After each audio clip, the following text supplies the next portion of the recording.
The US has deployed more military power to the Middle East as speculation mounts about a possible attack on Iran, with new movements signaling heightened readiness. On January 30th, reports said an American missile destroyer docked at Israel's Red Sea port city of Eilat, placing a visible US naval asset on Israel's southern flank. US warships routinely sail through the Red Sea, but a port call at Eilat is considered a rare sight, making the stopover politically and militarily notable. The Times of Israel reported that the deployment of the USS Delbert D. Black was pre-planned, suggesting Israel wants to downplay any impression of a sudden escalation move. Israel also said the missile destroyer's visit is part of ongoing cooperation with the US, framing it as routine coordination rather than an emergency surge. At the same time, the US has been moving assets strategically closer to Iran at a rapid pace, building layered options across sea and air. Reports say 10 US warships are already operating in the Middle East, in addition to the nuclear-powered USS Abraham Lincoln Carrier Strike Group. A BBC Verify report cited a US official confirming the USS Abraham Lincoln is in the region, reinforcing that the carrier presence is active and operational. Reports also say the US Navy's Osprey aircraft has been flying in the Gulf toward Oman, hinting at increased logistics and maritime support activity.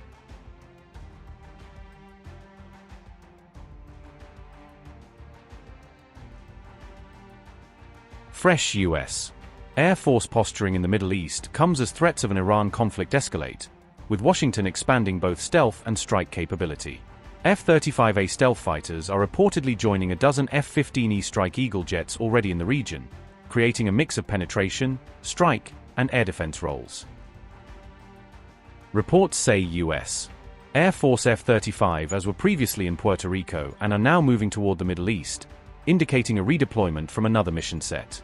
The stealth jets were reportedly first deployed for an operation linked to capturing Nicolas Maduro, showing they can be shifted rapidly between very different contingencies. F-35 has also played a key role during U.S. Operation Midnight Hammer against Iran in June 2025, making their return particularly significant to Tehran.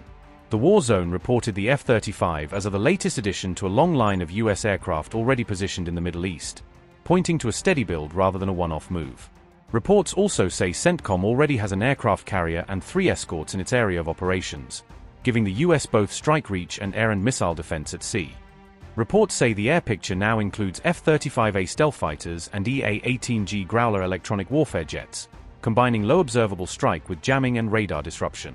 A dozen F-15E Strike Eagles are also part of the posture for precision-guided munitions, while KC-135 Stratotankers extend range through aerial refueling. Unmanned systems like MQ-9 Reapers at Al Dhafra in the UAE add persistent surveillance and strike capability, while RC-135W rivet joint aircraft in Qatar track Iranian radar and communications.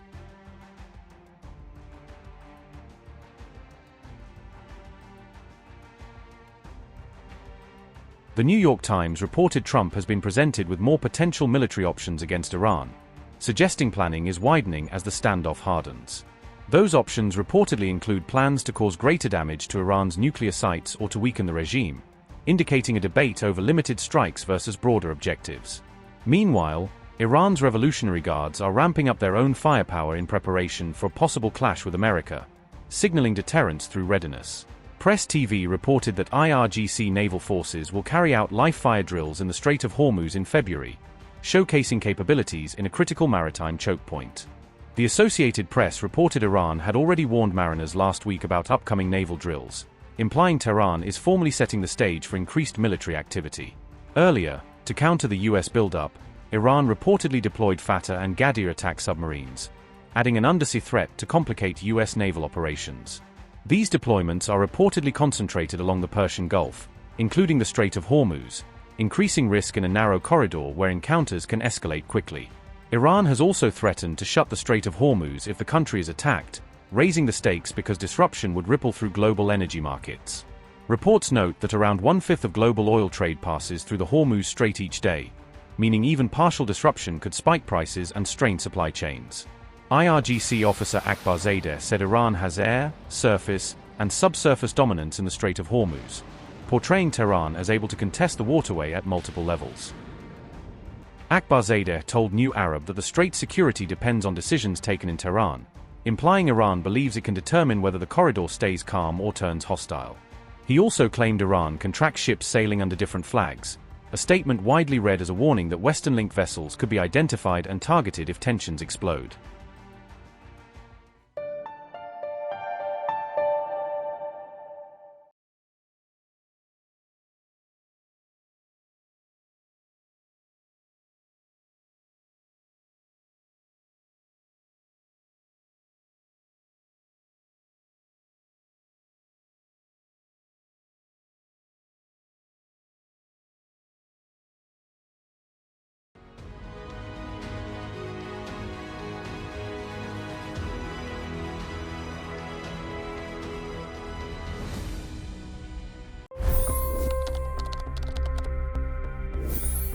$25 crore गरीब गरीबी को परास्त करके बाहर निकले। For the good of our nation, let's work together and let's truly make America great again. The fastest news breaks. Requested PM saying that look, you will have to speak to Putin and to Zelensky.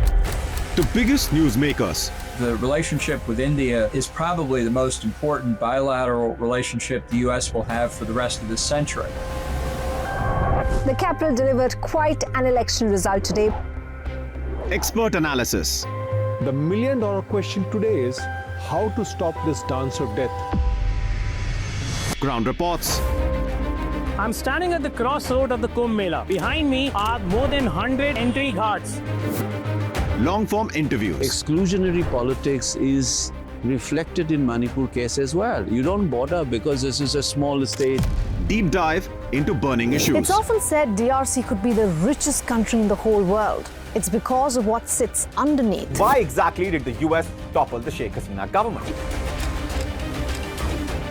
HT videos. We don't just break news, we break it down.